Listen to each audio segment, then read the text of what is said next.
है उसका उद्देश्य कहीं से शिक्षकों को कोई लाभ देना या उनका कल्याण करना नहीं है। उसका उद्देश्य है सिर्फ सभी शिक्षकों को राज्य सरकार अपने दायरे में ले ले और उनका जो विद्यालय है, जो प्रखंड है, उसको छुड़ा दे, ताकि उन पर लगातार जो ये कार्रवाई करती रही है, लगातार जो दमनात्मक कार्रवाई करती रही है, उसका प्रतिरोध शिक्षक नहीं कर सके। और जैसे ही वो प्रतिरोध करे, अपने ही मांग के लिए माने कि तुरंत उनको निलंबित कर दिया जाए, तुरंत उनको बर्खास्त कर दिया जाए, एकमात्र। पूरी जानकारी के लिए चैनल पर बने रहें, वीडियो को अंत तक जरूर देखें। उससे पहले आपको बता दें कि शिक्षकों के ट्रांसफर पोस्टिंग पॉलिसी पर बवाल। भड़का शिक्षक संघ, शिक्षकों के ट्रांसफर पोस्टिंग पॉलिसी में फंसा पेच। अभी नहीं होगा शिक्षकों का ट्रांसफर और पोस्टिंग, एक बार फिर से शिक्षकों को करना पड़ेगा इंतजार। क्योंकि आपको बता दें कि तबादले की जो नीति आई है, पुरुष शिक्षकों का पदस्थापन उनके गृह अनुमंडल में नहीं होगा, जबकि राज्य में 8 जिले अरवल, बांका, जमुई, जहानाबाद, किशनगंज, लखीसराय, शेखपुरा, शिवहर ऐसे हैं जिनमें एक ही अनुमंडल है। इस तरह देखें तो इन जिलों में जिन पुरुष शिक्षकों का गृह जिला होगा, उनका स्थानांतरण दूसरे जिले में ही हो सकेगा। इस बिंदु को लेकर यह पूरे तरह से ट्रांसफर पोस्टिंग पॉलिसी जो आई है फ्लॉप है और एक बार फिर से इसमें संशोधन होगा और संशोधन के बाद ही शिक्षकों का ट्रांसफर और पोस्टिंग होगा। उससे पहले आइए सुन लेते हैं क्या कुछ कह रहे हैं शिक्षक नेता केशव कुमार। शिक्षकों की बहु प्रशिक्षित स्थानांतरण नियमावली बिहार सरकार द्वारा प्रकाशित कर दी गई है। जो नियमावली सरकार की जो एजेंडा है, जो छुपा हुआ एजेंडा है, जो उनकी मनोवृत्ति है, उसको प्रदर्शित करती है। हमेशा से हम कहते रहे हैं कि विशिष्ट शिक्षक जो नियमावली सरकार की है, जो स्थानांतरण नियमावली है, उसका उद्देश्य कहीं से शिक्षकों को कोई लाभ देना या उनका कल्याण करना नहीं है। उसका उद्देश्य है सिर्फ सभी शिक्षकों को राज्य सरकार अपने दायरे में ले ले और उनका जो विद्यालय है, जो प्रखंड है, उसको छुड़ा दे, ताकि उन पर लगातार जो ये कार्रवाई करती रही है, लगातार जो दमनात्मक कार्रवाई करती रही है, उसका प्रतिरोध शिक्षक नहीं कर सके। और जैसे ही वो प्रतिरोध करे, अपने ही मांग के लिए माने कि तुरंत उनको निलंबित कर दिया जाए, तुरंत उनको बर्खास्त कर दिया जाए, एकमात्र उद्देश्य सरकार का है, जो इस नियमावली में स्पष्ट हो गया है। इसकी सारी नियमावली कमियों से भरा हुआ है। पहले कमियां सरकार कह रही है कि जो शिक्षक है, पुरुष शिक्षक, उनको अनुमंडल से बाहर किया जाएगा स्थानांतरण, जबकि दूसरी नियमावली में कहती है कि जो जिला है उसी जिला में किया जाएगा। बहुत सारे ऐसे जिला है, जैसे शिवहर जिला, बांका जिला, जमुई जिला, लखीसराय जिला, जहां एक ही, अरवल जिला, जहां एक ही अनुमंडल है। तो अगर अनुमंडल से बाहर किया जाएगा तो उनको जिला से बाहर जाना होगा। अगर जिला के अंदर ही रखा जाएगा तो फिर अनुमंडल में ही रखना होगा। यह अपने आप में ही कंट्राडिक्शन है और उसी नियमावली के दो नियम जो आप एक दूसरे को काटते हैं, जो बिल्कुल गलत है। इसलिए सरकार को जो अधिक से अधिक पंचायत और नियोजन इकाई छोड़ाना चाहिए था, उन्हें अपने अनुमंडल और प्रखंड में ही रहने देना चाहिए था। शिक्षक जब तक स्वस्थ नहीं रहेंगे, मानसिक रूप से फ्री नहीं रहेंगे, वो फ्री होकर शिक्षा नहीं दे सकते हैं। दूसरा, सरकार कह रही है कि गृह अनुमंडल में नहीं देंगे।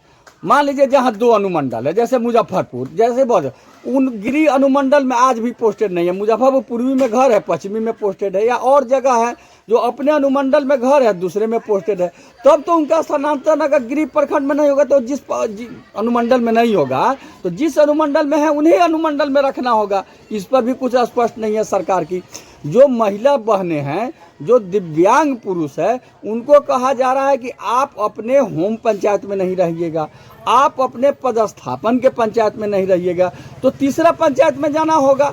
तो इसके लिए जो महिला शिक्षिका है, उनको तो एक अटर्नी परमानेंट रखना होगा। एक पेमेंट में 2 आदमी को खटना होगा, तब ना एक आदमी 10-15 किलोमीटर दूर मोटरसाइकिल से लेकर जाएगा और शाम को लेकर के आएगा।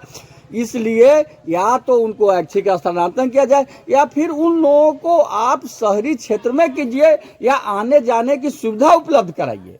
तभी यह है, सरकार से हमेशा हम लोग की मांग रही है कि स्थानांतरण ऐच्छिक हो और तभी इसका स्थानांतरण का लाभ शिक्षक मिलेगा। जिस तरह से कहा गया है कि जो नियमित शिक्षक है, जो बीपीएससी शिक्षक है, वो अगर चाहे तो अप्लाई कर सकते हैं, नहीं चाहे तो नहीं कर सकते, अपने विद्यालय में रहेंगे।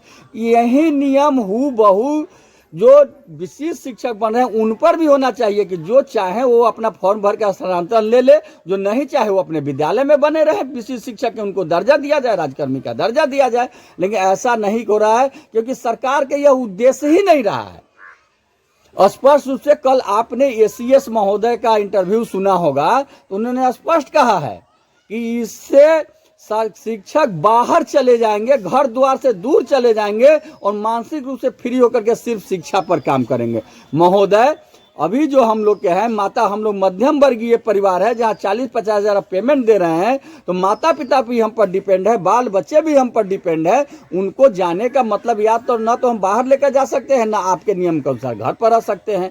तो यह बड़ी समस्या है। इसलिए हर हाल में यह नियम लागू होना चाहिए कि शिक्षकों की ऐच्छिक स्थानांतरण हो, जो जाना चाहे वो जाए, जो नहीं जाना चाहे वो अपने विद्यालय में रहे, वहीं पर उनको विशेष शिक्षक का दर्जा दिया जाए, राजकर्मी का दर्जा दिया जाए और सारी सुविधाएं दी जाए। यह नियमावली फिर एक लोचा लगा दिया गया कि अलग से इसके लिए सॉफ्टवेयर निकलेगा। 2020 में भी नियमावली आई थी जिसमें कहा गया था कि महिला और दिव्यांग शिक्षकों का स्थानांतरण होगा, पुरुष का मैचुअल होगा, इसके लिए अलग से सॉफ्टवेयर निकाला जाएगा। आज तक सॉफ्टवेयर निकल ही रहा है, कहीं इसका भी वही हाल ना हो जाए कि सॉफ्टवेयर निकलते रह जाए। इसलिए जो इसमें त्रुटियां हैं, एसीएस महोदय कहे कि सारे सुझाव हम मान लिए हैं। भाई, किसका कौन सुझाव आप मान लिए हैं? इसमें जो त्रुटियां हैं सारे सुझाव दूर कर जाए। एक पुरानी कहावत है कि खोदा पहाड़ निकली चूहिया। यह कहानी इस नियमावली पर लागू नहीं होता है, इस पर लागू होता है खोदा पहाड़ निकला नाग। ये ऐसा है कि जिसके लिए हमारे भाई बंधु इतना मेहनत करके विशिष्ट शिक्षक बनने जा रहे हैं और उनको इतना परेशान किया जा रहा है, इतना परेशान किया जा रहा है कि वो परेशान हो जाएंगे, उनको नाक की तरह डसने का अनुभूति होगा। इस नियमावली में एक और त्रुटि है कि हर 5 वर्षों पर अनिवार्य स्थानांतरण होगा। यानी अभी आप इस अनुमंडल को छोड़कर दूसरे अनुमंडल में जाइए, 5 साल बाद जबरदस्ती आपको तीसरे अनुमंडल में भेज दिया जाएगा। जो महिला बहन है उनको अभी दूसरे पंचायत में भेजा जाएगा, 5 साल बाद उनको तीसरे पंचायत में भेज दिया जाएगा जबरदस्ती। प्रमोशन की तो सेवा समाप्त ही है, इसमें कोई जिक्र भी नहीं है, वरीयता का भी कोई क्रमबद्ध नहीं है।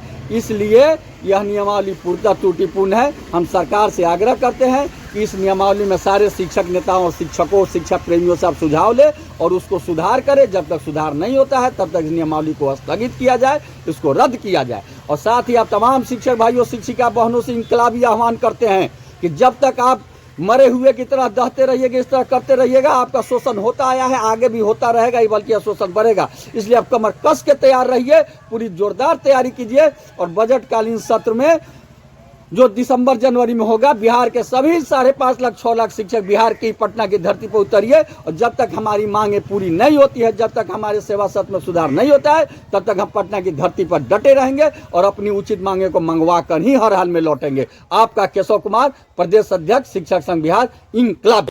तो अभी आप सुन रहे थे शिक्षक संघ बिहार के प्रदेश अध्यक्ष केशव कुमार को। जैसा कि आपको बता दें कि ट्रांसफर पोस्टिंग पॉलिसी को जारी होते ही शिक्षकों में मची खलबली। शिक्षक संघ आक्रोशित है क्योंकि यह जो ट्रांसफर और पोस्टिंग पॉलिसी जो आई है, इससे न तो आपको पति पत्नी, न असाध्य रोग से पीड़ित, न महिला को, न ही पुरुष को, किसी को इसमें बेनिफिट नहीं है। सरकार यह अपने हैंड में रखना चाहती है ताकि शिक्षकों पर दंडात्मक कार्रवाई, बर्खास्तगी एवं तमाम तरह का शोषण किया जा सके। तो वीडियो में इतना ही। वीडियो में लास्ट तक बनाने के लिए धन्यवाद। वीडियो को ज्यादा से ज्यादा शेयर करें, वीडियो को एक लाइक और करें और चैनल को सब्सक्राइब जरूर करें इस तरह का शिक्षा विभाग से लेटेस्ट अपडेट पाने के लिए।